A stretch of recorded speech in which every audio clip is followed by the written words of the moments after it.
Good morning, good afternoon, good evening, wherever you are, whatever you're doing, and welcome to another episode of Media Matters for Anfield Index. Dear Christ, where do we even start on this one? At 8 to 9 minutes, you thought we were going to steal 3 points, but then in the hours or so that followed, it felt like Liverpool were on fire, literally. And this weekend, even this week coming, there is drama afoot. I mean, I'm joined as ever by the renowned and the respected David Lynch, who, let's be honest, David, this is going to be a hell of a week either way for you guys, isn't it? Yeah, never a dull moment, kind of one of those kind of weeks, really, where you're thinking that this is, there's a lot going on and a lot of kind of not just around the games and the results, but obviously the off-field drama as well. And, again, you kind of come in, I always kind of think to like, you're coming into this season thinking what your expectations are around the season. I did not think we would be in crisis mode to this degree at this juncture, really. So it's pretty crazy. I mean, it's stuff to write and talk about, which we can't ever complain about, and it is all the drama and the kind of the madness of it is good, at least from that perspective. But yeah, I think for supporters and for everyone kind of concerned with the club, really, it's not really positive, is it? No, there's nothing we can really label too positive, and it's the old saying, it might get worse before it gets better. I mean, I do actually, because this can get missed in the whole sort of dramas, as you said, going on at the moment. I do actually want to talk properly about the Leeds game, because it's almost like there was good, bad, and there was ugly. But almost at the end, it was kind of a, how the hell has it ended like that feeling, wasn't there?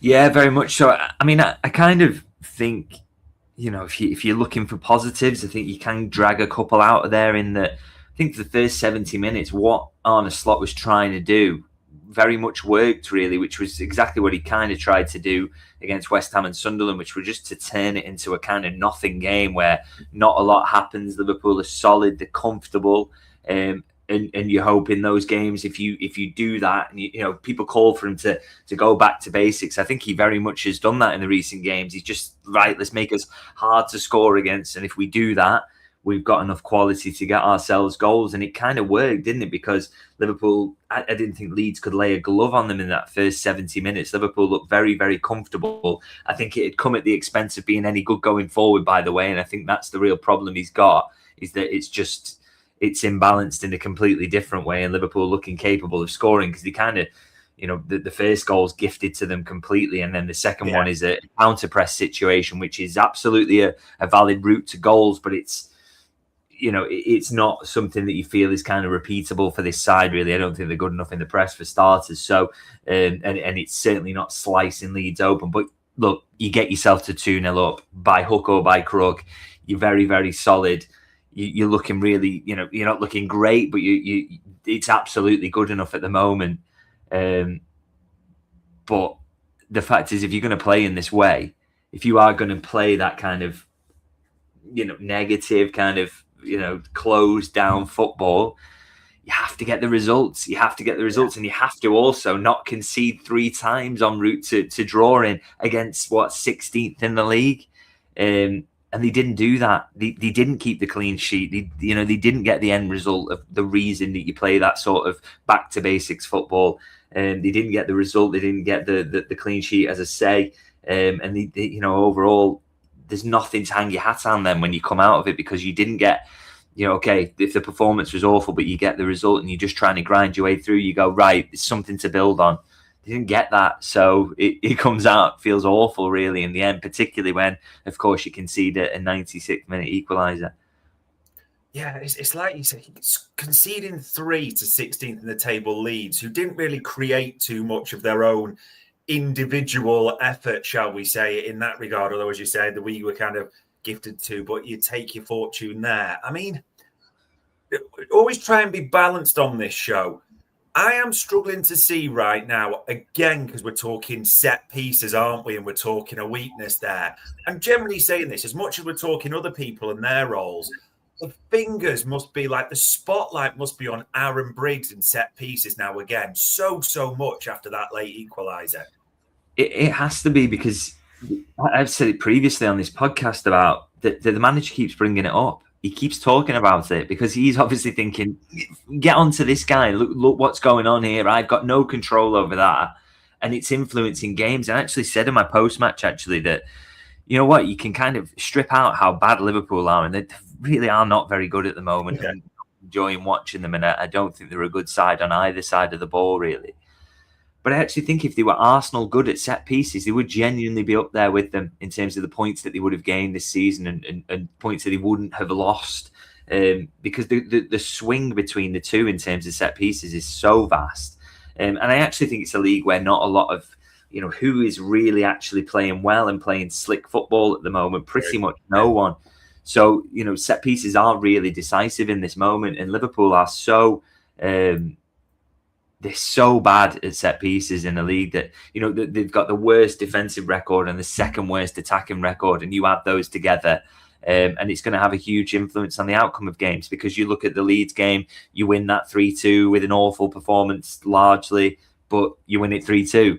You look back to so many of the games where they've conceded set piece goals, you don't, you get a point away at Crystal Palace, which is absolutely fine. You can, I can't list them all off the top of my head now, but there's so many games when you've conceded 10 set piece goals throughout the season in the Premier League. So they've got to be better at it in that. And like I said, the manager's got to be looking at this guy who is solely responsible for this. He spends his entire working week thinking about them and thinking, you are giving me absolutely nothing at the moment. And you don't like to kind of single out individuals in that way, but it's so stark. We would be foolish not to talk about it, really. So, yet again, a costly moment from a set piece. And that is not to say things are all hunky-dory and open play, because they're far, far from it. But it's the decisive moment in the game, in the sense that, it's the difference between, it's the 96th minute. It's the difference between 3 points and 1 point. Yeah. So I'm pretty sure Slot will be absolutely livid about that. And I think rightly so. And I think it is fair for us to talk about it and kind of, point the finger a little bit. You can't not talk about it when Arne Slot is mentioning set pieces, when all the coverage tells you that it's a league of set pieces this year, and we are the worst, or one of the worst at them in both ends, and we're conceding last-minute goals. It has to be on the radar. We'll see if anything develops with that one. I'm trying to be a bit of balance on this, because obviously everything is on fire a little bit at the moment, but there were some positives as well. I mean, Hugo Ekitike talked afterwards, because he scores a double, out a tough game, and we shouldn't have conceded. He was absolutely spot on. And they do say you make your luck, and that fair enough that Joe Rodon probably plays our best pass of the game for the first one, but finishes it well. And I actually think with the second, it actually is going out till the keeper palms it onto Ekitike and it rebounds in. But you make your own luck, as you say. It's good to see at least we've got a striker who's scoring goals, or a new signing making an impact at least. Yeah, I mean, that's it. You're lucky with the way that the first one comes about, but I mean, it still takes some finishing in a one-on-one situation, and very, very calm in the way he puts that away. And so really, really like that one. And he bought a ticket for the raffle with the second, and again, like you say, you earn your own kind of good fortune in those situations. So he gets stuck in and gets there, and it's a great cross as well. I think a really good ball into a dangerous area. So lot to like about that goal as well. So they don't both feel massively repeatable for this side, if I'm being honest. But it in terms of what it means for Ekitike, I think it shows you. Look, that was his first goal since October, I think, since the Frankfurt game. So, but I don't think that's because he's been massively poor. I think he's flitted in and out of games a little bit, but I just think there's been a lack of chances for him. I think there's been a lack of chances for the forwards, generally speaking, at times. The ability to create for the centre forward has been a bit of an issue in this team. So, look, when he gets the opportunities, he will put them away. And I think he's Liverpool's top scorer this season. And if we are looking for positives, he is massively one of them, because, I don't think you can look at him and say he's been a bad signing at all. I think he's been very good on the whole. So, good to see him get his goals. And, he deserved them for his all-round play as well. I thought he played some really nice kind of link-up play and stuff like that. So, I think he's been very, very good since he's come in. Very good to come in. 2 goals on the weekend. Yeah, absolutely deserves a place in the team at the moment. And even with that being said, It's probably this man, isn't it? Dominic Szoboszlai. I think he got man of the match as well. Scores the third. But again, as the stats show, just all round. I mean, I could see him. There was that Sky footage on the pitch. He was fuming afterwards. You could see, wasn't he? And there was a few teammates getting around him. But if anyone has the right at this moment to point fingers in that dressing room and look at everyone else, it is Dominic Szoboszlai, isn't it? Yeah, he's just untouchable in terms of the quality of the performances he's given, but also the work rate and just how much he's trying to drag this manager out of this situation and drag this team out of this situation. You just could not level any criticism at him at all. It's almost kind of captain material, really, with the way he's playing at the moment, really leading from the front. And yeah, he looks good in kind of all aspects of his play at the moment. And another great finish, good goal. Really, really good performance, tireless performance, and he deserves a lot more than he's getting from what's around him at the moment, really, because I feel like he's being let down. But he's really is putting it in at the moment. I think he's really emerged as a kind of a big leader in this team as well. Yeah, they do need to get that contract nailed down, which might be a bit more difficult with everything that's going on, but that's one for another time. And just to address a comment there as well, by the way, the second goal comes through and giving the ball away, and that is true, but you've also got to say, you look at the situation when they give the ball away there, how that ends in a goal. Midfielders and forwards, they are going to give the ball away. Sometimes you're not going to have 100% possession, and they're going to be sloppy at times. It's going to happen. But your structure and the way that others react to that happening has got to be better. I think it'd be, very, very harsh to kind of level it at Dom Szoboszlai that goal is, late at his door, really, because it is so far away from goal when he loses the ball. And, there's about 6 things go wrong from that point onwards, really. And, I think it'd be unfair to say it was a problem with him, really. I think if you're going to lay the second goal that way, you're going to have to start putting serious fingers then at Konate, Gravenberch, and maybe a little bit of Curtis Jones. Yeah, you're not putting that on Dominic Szoboszlai. Although I mentioned one of them there, I do actually think Liverpool looked more solid with Curtis Jones and his legs in there. As it said, 100% of his tackles won, 100% of his dribbles. I mean, he was unlucky with the shot that hit the crossbar, but what he probably had over Alexis McAllister more than anything, his legs, and it's that elite ball retention as well. It's not trying to dig out Alexis McAllister, but it did look better with Curtis Jones in there. Yeah, I just think he's having a better season by quite a long way, to be honest. McAllister's just been too up and down, mostly down, if we're being honest. I'm a massive McAllister fan, by the way, but he just isn't playing well at the moment, and he pretty much hasn't been for the entirety of the season. I think, on the flip side, Curtis Jones has been whenever he's kind of come in. I thought he's done the basics, which we always talk about. He wins his duels and he keeps the ball. And in games like this, that's massively important. And the result didn't go the way Liverpool wanted. The performance in general wasn't fantastic, but I do think Curtis Jones did an awful lot of good things. And as you say, nearly got a goal as well. But yeah, winning duels and keeping the ball, which is what Liverpool need at the moment. So I think it's a really strong case to kind of keep him in ahead of Alexis McAllister, because he's getting around the pitch better. He's doing better with the ball. He's doing better off the ball. So why not keep him in, really? And the manager's got kind of 3 or 4 players who you could look at and say are actually in form at the moment. I think Jones is one of them. So you've got to keep him in the team because the team's not playing very well at all. That's true. It is like not even a handful of players, and he is one of them. So you've got to give him his dues there. I mean, we have to balance this. It's not just this moment. I get a bit tired of people saying this is the moment that cost us, because there's so much that happened there. But Konate, that penalty, it wasn't the only one in the game, but it's just brain dead what he's doing there, isn't it? Yeah, I mean, people are kind of right, and it swings the game, doesn't it, completely. I think Liverpool see that out, no problem if that doesn't happen. But let's have it right. We wouldn't have been saying it was a good performance or like, oh wow, they were absolutely sold now until Konate does that and changes things. We've got to say that the Liverpool still, they were playing okay at best, really, up to that point. But we can level a lot at Konate, and I think he's been terrible this season, to be frank. But yeah, I don't think that's it's a decisive moment in the game in one sense, but it's not like Liverpool were absolutely flying up to then and he completely wrecked it single-handedly. That said, so silly, really. I mean, I said at the start of the season, it was so easy to say, look, Canate, class is permanent. He's just going through a little dip. Things aren't going right for him.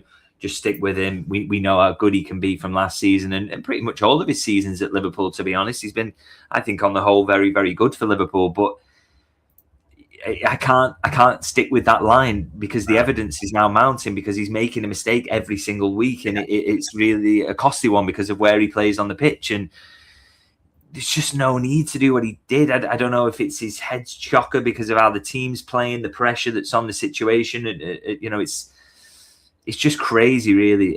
And yeah, it's just a penalty and a really silly decision from a player who should know better, but has not seemed to know better for the entirety of this season. It's really hard to understand what's going on with him because, look, people were wrong about he's going to Real Madrid. His head's already in Madrid. They don't want him. So his head's not already in Madrid. We know that for a fact now. So that was all nonsense. But whatever's going on, he is not playing well at the moment, and he is making errors that are seriously costing Liverpool at the moment. So I think, his place, now that Joe Gomez is fit and available, has got to be under pressure, surely.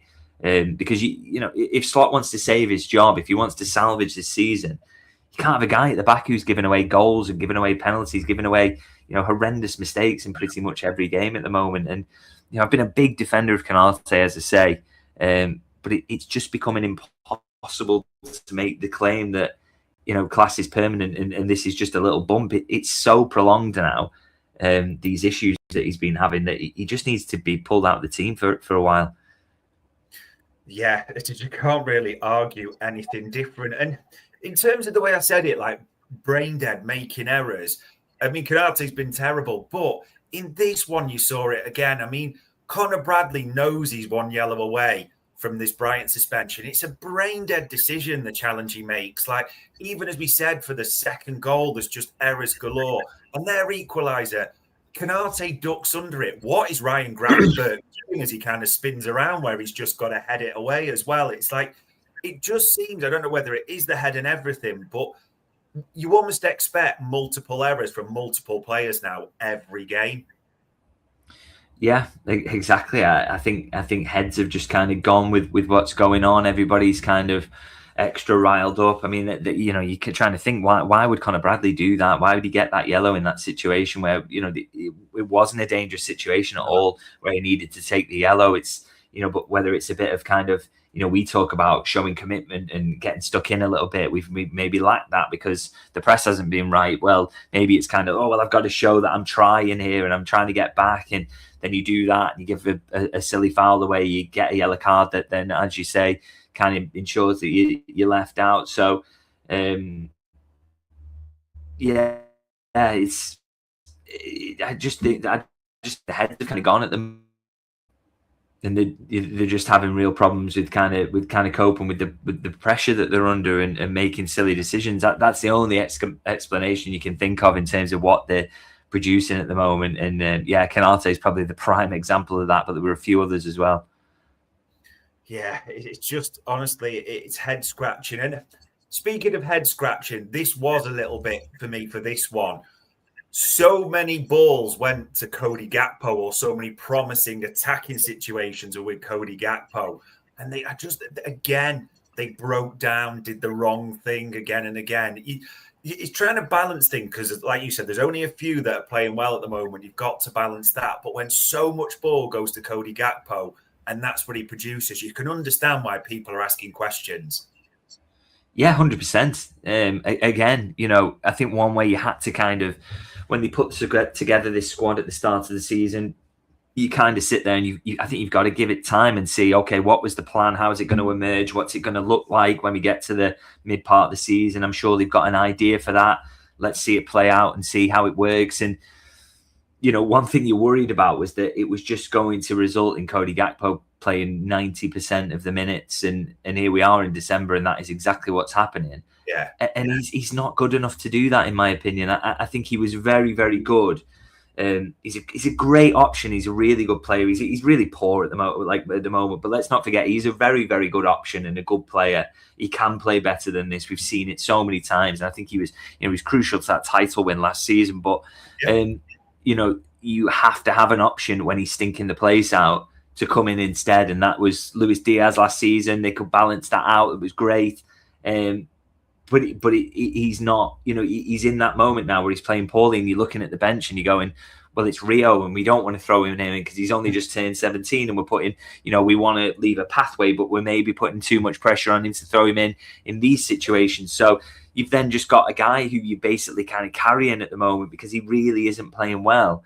And that, it's kind of, it feels like Gakpo has to be the one nailed on starter in that attacking lineup. And how have you got yourself in that situation where, what kind of does that say about the squad building where, you had to kind of, either Rio had to be further along than we maybe expected. And that was what was kind of waiting to see really in terms of how much he would be used. And I wonder whether, he probably would have got more games if things had been going slightly better. So it's kind of kiboshed it a little bit for them. But how are we at this point where, someone's saying Chiesa there? I mean, it's a great point.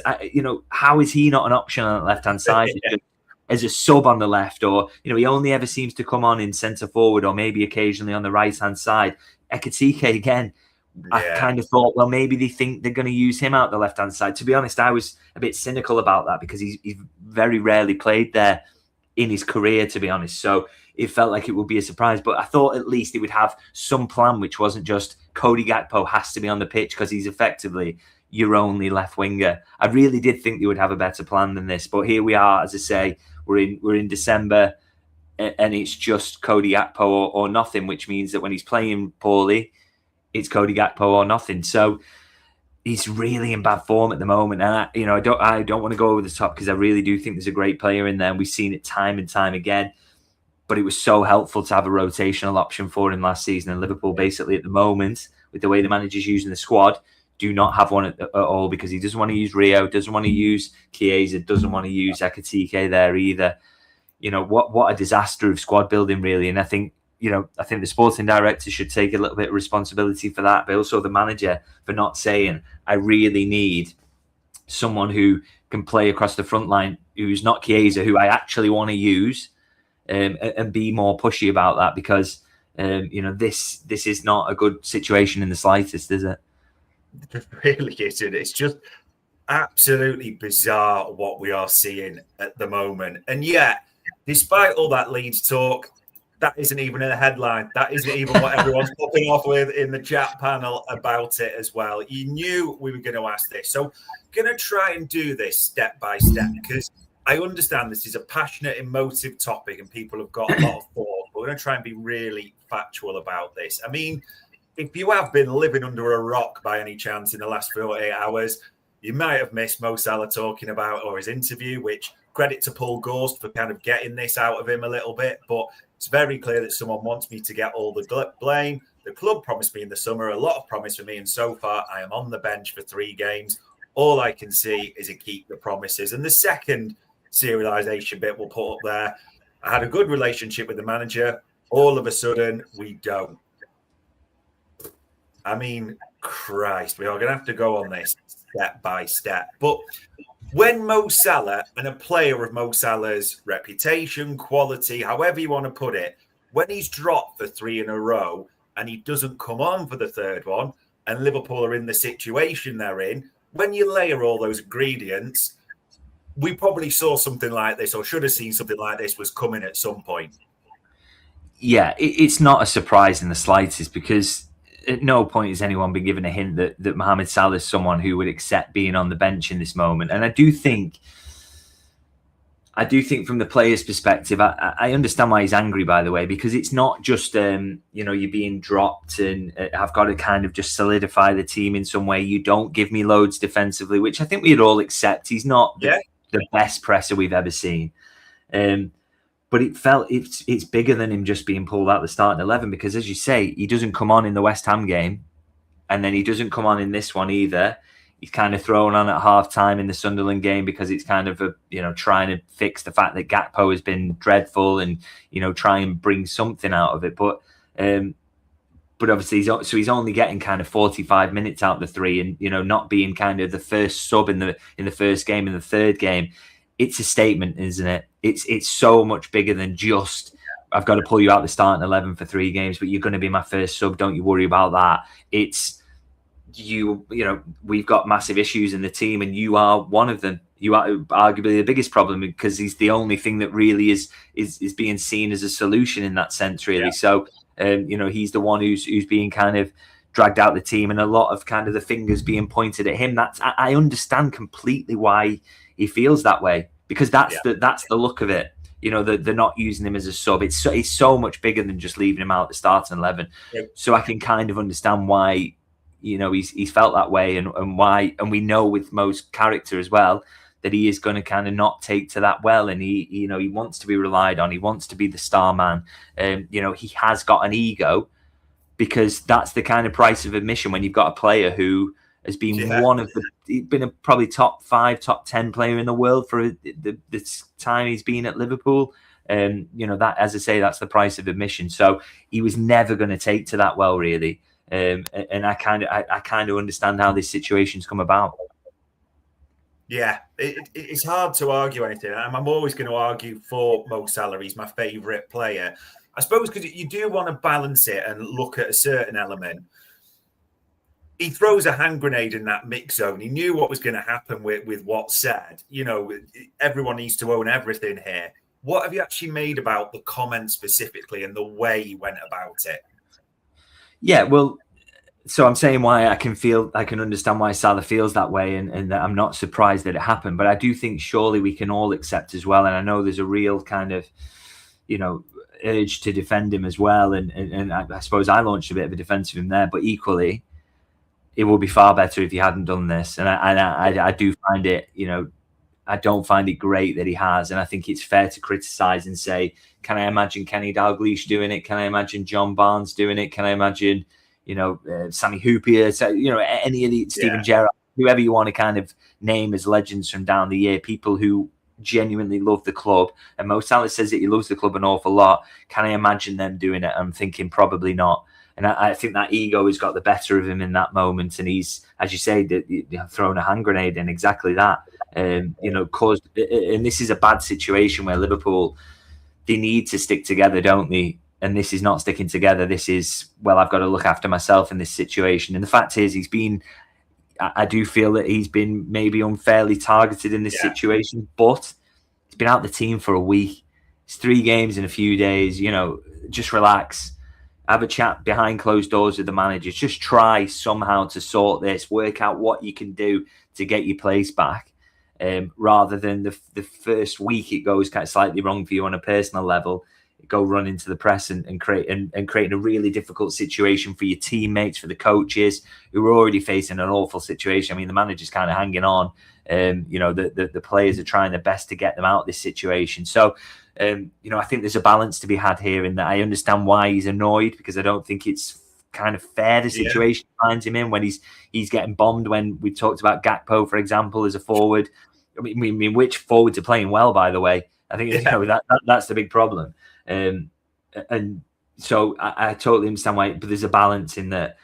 I understand why he feels that way, but I also would like to think that someone who genuinely loves the club would be able to just park their own self-interest in a situation like that and not make it much, much worse, which is where we're up to at the moment. Also, there's the other part of me as a journalist that thinks it's fantastic as well. So it did me plenty to write, I suppose, looking at that.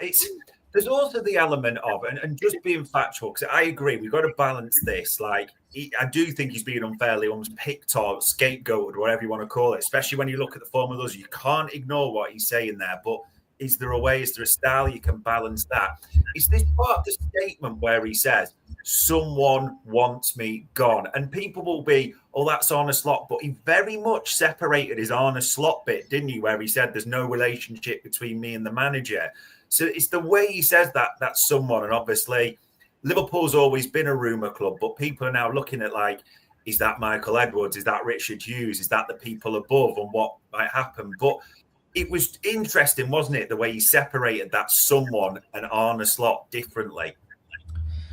Yeah, but I kind of think with this as well, I've seen the conspiracy theories around that Liverpool are trying to force him out and this, that and the other. Well, really, I don't. How is this part of the master plan? Really, I mean, are we only launched this part of it now, kind of this far into the season where we bomb him out in December, then we force a January move, and that's how we do it. Is that really it? And the thing is, it's like that. If that was the master plan, that doesn't really reflect particularly well on the sporting director and the people above him, does it? That, like, you know, so they knew this decline was coming then, and the idea was just to kind of let it play out and then sell him in January for a massive fee, even though that completely damages the team and damages hopes of the Champions League. And then the alternative view is that they didn't see this decline coming at all, and they basically got, where it's their job to kind of know this. We talk about following the data and running the numbers and all these kinds of things, and they didn't see this coming at all. And if they did see it coming, or they kind of had a suspicion that he's going to drop off in a slight way, then, how did they not, did they just get bullied into giving him a new contract by fan sentiment? Even though these are supposed to be the people that we are regularly told they make rational decisions, they don't get swayed by the noise on the outside. So there's not an outcome here that reflects well on the sporting directors or the sporting structure in the slightest. I mean, the other alternative is that they kind of knew he was going to have problems. I mean, no one would have thought he'd replicate last season, obviously, but they thought he was going to drop off a bit and they were going to be able to dip him in and out of the team. Well, that is an unbelievable misjudgment of the man's character. I mean, I could have gone and told them that there was no way he was going to accept ever being on the bench. So what happened when he signed that new deal is they had to be certain that over at least the next season, if not the next two, that he was going to come and give a certain level of performance. And they have got that horribly wrong, which has created this situation. So, and I include the manager in that with the sporting directors as well, because he was more than happy to sign Mo up to a new contract. And as much as people will say the contracts are above him, it's not his purview, that is partly true. But equally, if he'd gone to them and said, look, this guy is slowing down, he is going to cause me problems next season, don't sign him up to a new deal, they would have listened. 100% they would have listened, because they'd be thinking, well, do you know what? We don't want to give a 350 grand a week contract out anyway to a 33-year-old. So if the manager's telling us this is the easiest decision in the world to not do it. So literally, I think nobody comes out of this situation well. Arne Slot misjudged how useful he would be. I think he's unfairly scapegoating him in a moment where I think no forward's playing well, and I think the question marks are around the attacking setup generally. I think Richard Hughes either knew he was going to drop off and made a misjudgment about Mo's willingness to accept being on the bench, or he didn't know he was going to drop off at all, which, again, that's your job to see this coming. And then the player, I think he's the fact that he's gone to the press after just a week on the sidelines is really, really poor, and has caused bigger problems around Liverpool at a time when they really don't need them. So I think, as I say, I think manager, sporting director, player are all worthy of criticism in this situation. And it's a complete mess, to be honest. It just is an absolute mess. And I suppose where it sits now, because Christ almighty, we've got open trading, we've got a slot and player presser to come later on. You know what the topics are going to be. There's been no statement so far, as we're aware. The final bit about the Salah one, I mean, he's quite honest in this and says, like, I've called my mum and my family to come for Brighton because it could be my last game. And obviously that leaves something hanging. What do we actually think happens with Mo Salah from here? Because, I mean, we don't even know if he'll be in open training. We don't even know if he's going to Milan, never mind January yet. Yeah, a lot kind of rides on today for me, really. I think if he's not involved in training against Milan for the head of the Inter trip, then I think there's going to be a real possibility that something happens in January, I would say, because that would show that there's not been a kind of reconciliation of sorts, or hasn't been everybody getting together and kind of banging their heads together and thrashing it out. It would suggest that there's a real problem, and that's not going to solve itself while he's away at AFCON either. So there's big concerns about what happens next, really, in terms of that. Because, I mean, the best thing is that you all get through these next couple of games, he plays his part, and then get to AFCON, come back, and we'll see where we're up to. But if he's not involved, then wow, literally anything's on the table, and it seems then it's a real falling out. It's not going to have a happy ending in the slightest, really. So that would be, I think, worrying for Liverpool, really. So, this is a big day, really, I think, in terms of what comes next. Does feel Absolutely huge in terms of everything. And we talked about Mo Salah, because it's important he gets the right to defend, but it's analysed the actions at the same time. I mean, Arne Slot, we talked about this run. Is it 1 win in 5? 5 points out the last 9 against the rubbish, generally say disrespectful, but you look where they are at those teams in the table. It's just not acceptable, is it? No, and I think actually when you take it back to the Mo Salah situation is that neither of them has got a particularly strong hand at the moment. I mean, I wrote in a piece yesterday, if people want to read it, it's just about, it's free to read on davidlynchlfc.co.uk. But I kind of said that, the Salah situation almost forces the sporting hierarchy into it, to making a decision between a player who seemingly is suffering, is losing that inevitable battle with age, and that no player has ever won. In terms of that decline that comes with getting a little bit older and the wrong side of 30, and a manager who, you'd have to say is kind of, since the back half of last season, has overseen a decline in the quality of performance and the results, without doubt. I mean, Liverpool just aren't winning, and they're not playing well, and they haven't been for a long time, and they're in a really poor situation, and that poor situation has just got even worse of late. And we talked about kind of, the idea over the last few games of just make them a bit more solid, make them harder to beat, just make them a nothing game, and how he's kind of succeeded in that up until maybe the last 20 minutes against Leeds. But my God, I mean, we're talking about, what is it, 18th, 16th and 7th in the league is the run of games that they've had. I'm pretty certain, if I say now, that'll be the worst or the lowest position 3-game run that Liverpool have had this season so far. In fact, I'm almost 100% certain that is the case. And they've managed 5 points and not anything really good in terms of level of performance. So, you could look at the positives, which is that they had been slightly more solid for much of it.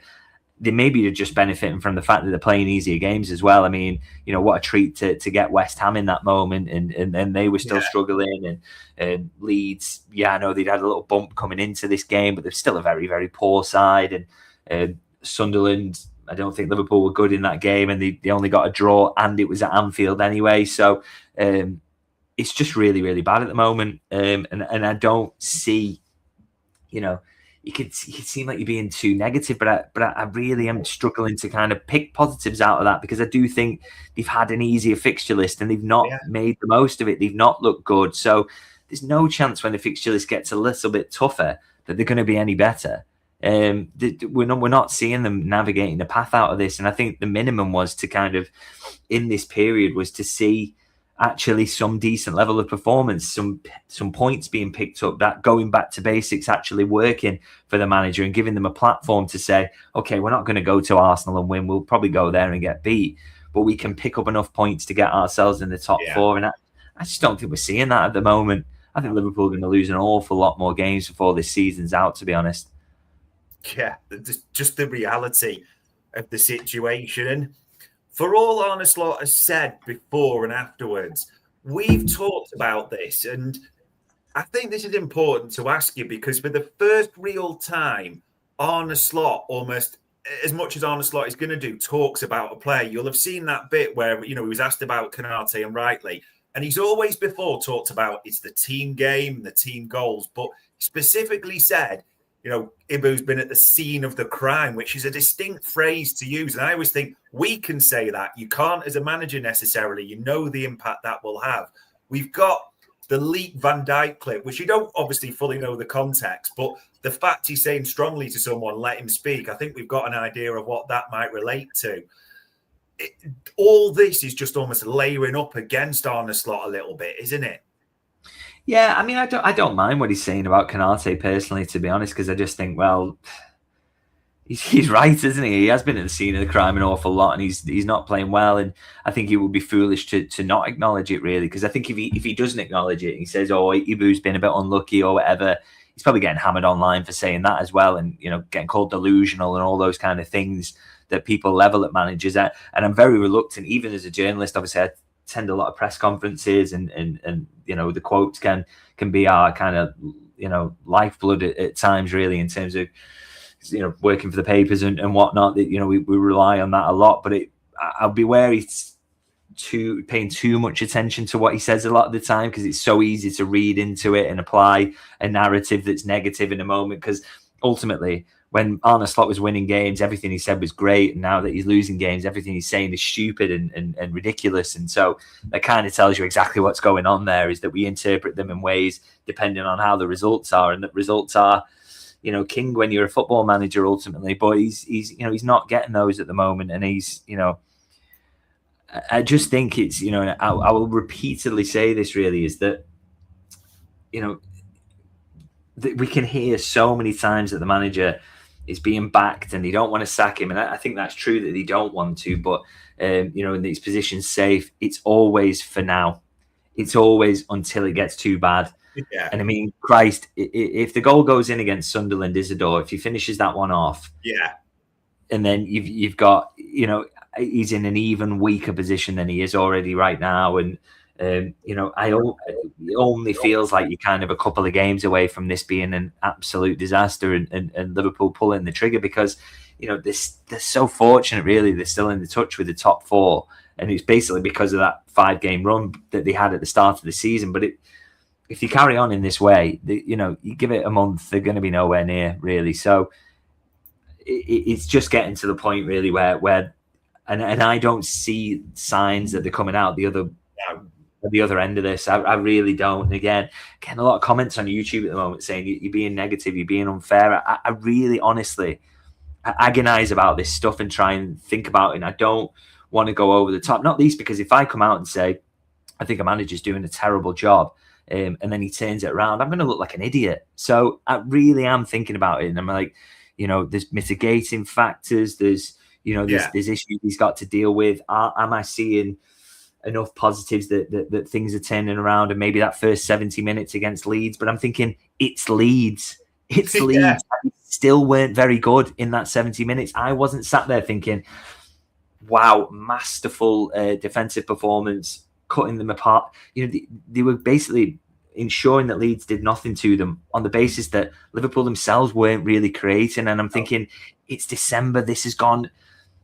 These performances kind of started the back half of last season. Even if you disregard the final 4 games, which I absolutely will, I agonize about it. And I just think that the obvious conclusion is that this rot has set in a while ago, and he's only going in one direction, which is in a negative direction. And there's just not anything really to kind of hang your hat on there or say is positive. And it just feels, we all know how this story ends. We all kind of know where this is going, really. That's my personal view on it. I may be wrong about that, but that's my view, is that we all kind of know where this is going, and there just aren't positives to talk about. And I'm sorry, a decent-ish defensive performance for first 70 minutes against 16th place Leeds, who are probably going to get relegated this season.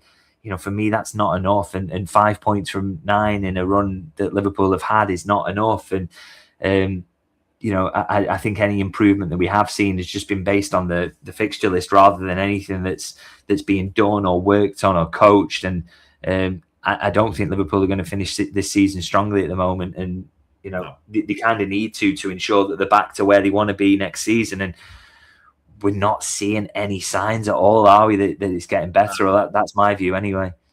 No, I think it'd be false to say anything else. It just feels almost now, like you said, how long is this pain going to be prolonged for what we feel is the inevitable in that regard? And we won't go into, we could go down a Steven Gerrard, Johnny Heitinga rabbit hole and, give it them to, but we won't go there today, just now. I suppose the final bit, because I actually think a little bit they are getting away with murder at the top a little bit now, as in Richard Hughes, Michael Edwards, how there's not fingers being really sort of pointed or examined on them.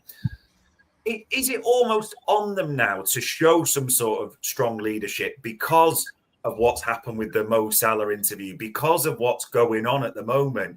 You almost feel like it's that meme, isn't it, or that gif where there's that guy poking it with a stick going like, do something a little bit to them somewhat. Yeah, but then what?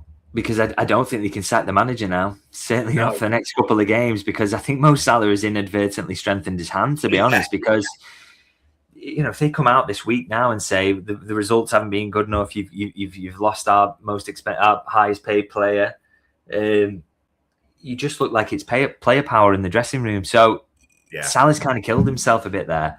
Because if it does come down to, if they don't make this up, if he's not involved in open training later, and like I say, I think that's a decisive moment really for Liverpool. And the Mo Salah story is whether he's involved in training later. If he's not, then Mo Salah will leave in January, I think, because they're not going to say in that moment, well, okay, this is an irreparable rift that we've got on our hands. Let's sack the manager because Mo Salah said it. It looks so weak. So I just feel like Salah has kind of killed himself. He's really kind of hurt himself in terms of doing that. And the fact is that, like, you know, if they do sell him in January, there's still a chance that Slot gets sacked a couple of weeks after that, by the way. So what a messy situation we're in. And if Salah had kept his counsel, that situation could come about because the results are not going to be good enough. I mean, would it really, really stun you if they lost against Inter and Brighton? It would not shock me in the slightest.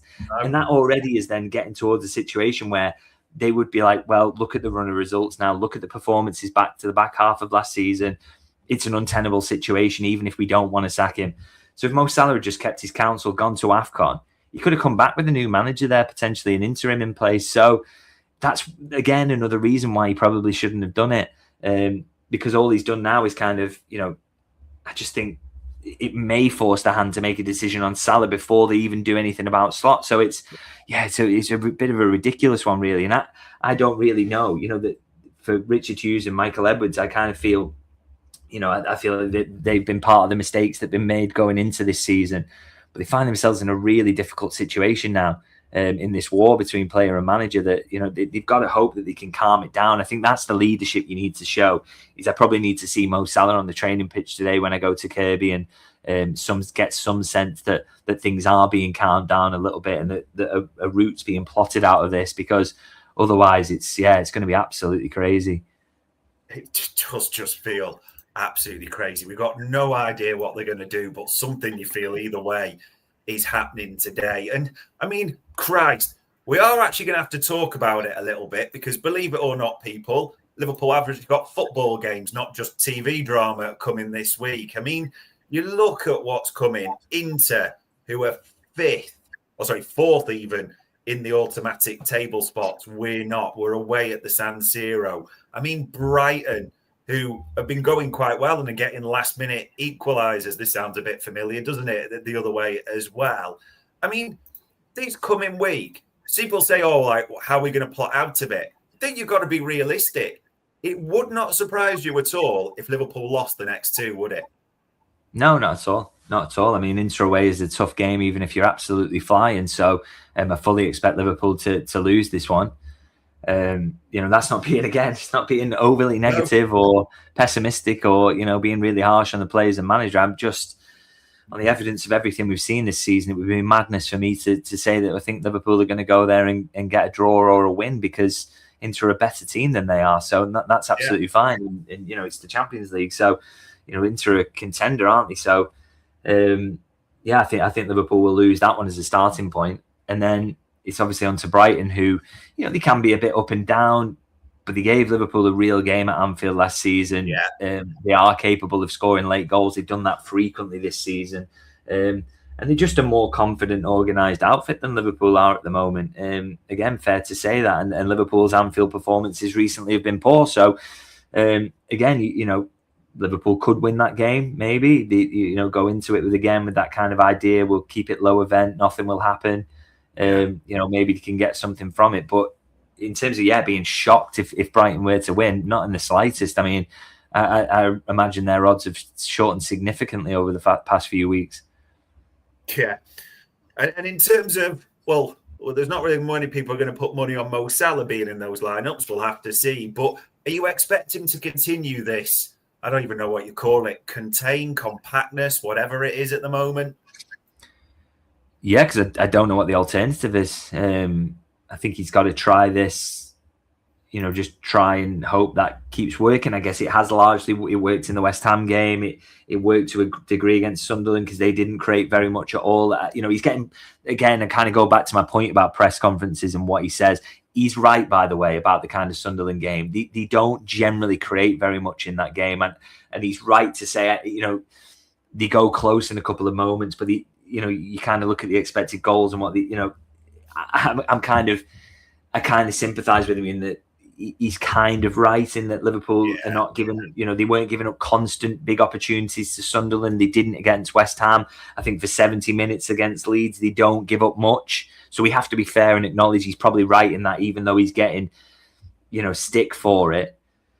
But I mean, God, it's still that fixture list. It's still those teams where Liverpool should be doing much better. And I still think it's come at the expense of any creativity as well. So, a mix of kind of, we've got to kind of give him credit in some degree, but also loads of criticism still in there. And I guess, in terms of the approach, he's probably going to stick with that and say, okay, if we can have another that's like the first 70 minutes against Leeds, maybe we score, maybe we get our noses in front with what we've got on the pitch, and we can see it through this time. But I don't have a lot of faith in that happening because there was that last 20 minutes against Leeds. There was the fact that Sunderland still could have nicked it at the death. There was the fact that, West Ham were just awful in that game, really. So I think he's going to stick with that approach, but I still think, I really don't think it's going to work. No, it's God knows. And I suppose we've got to finish it almost where we started. With this week coming up, with open training, the player and the manager interview, 2 games, what will happen with Mo Salah going off to AFCON. I think it's important to say, because, and I love people are commenting and saying this will. Everything's on the table now, isn't it? You can't rule out like Mo Salah not making the trip, Mo Salah making the trip, some sort of agreement. Like everything is just on the table. It could just be utter chaos this week. Yeah, I'll be interested to see if we find out before we go to open training. It'll probably break while I'm in the car. I guarantee you that, to be honest. Like you say, everything's kind of on the table, really, and it just feels like a significant moment in the season, in Slot's reign, in terms of what comes next. I honestly could not. I don't want to have a guess because I honestly do not know what's going to be happening here, and everything in the build up to this Inter game. It's quite nice we've got open training today because it's the next step in this story and we find out exactly how it's going to play out. But honestly, I really do not know how this one's going to go. I don't think anyone does. And I think everyone is thinking from what the summer is to where we are now, how the hell did we end up here? But we are here, people. We are waiting for open training. We are waiting to see what happens with Mo Salah. We're waiting to see if we'll hear anything from the powers that be. And we'll take January where it comes, dear God. All that leaves me to say, as ever, is David for the insight, for answering all the questions. And like everyone else, for probably not having a clue what goes on, it is much appreciated right now. Oh, no problem. Very much looking forward to this session in a couple of hours' time. And ladies and gents, that was another Media Matters for Anfield Index.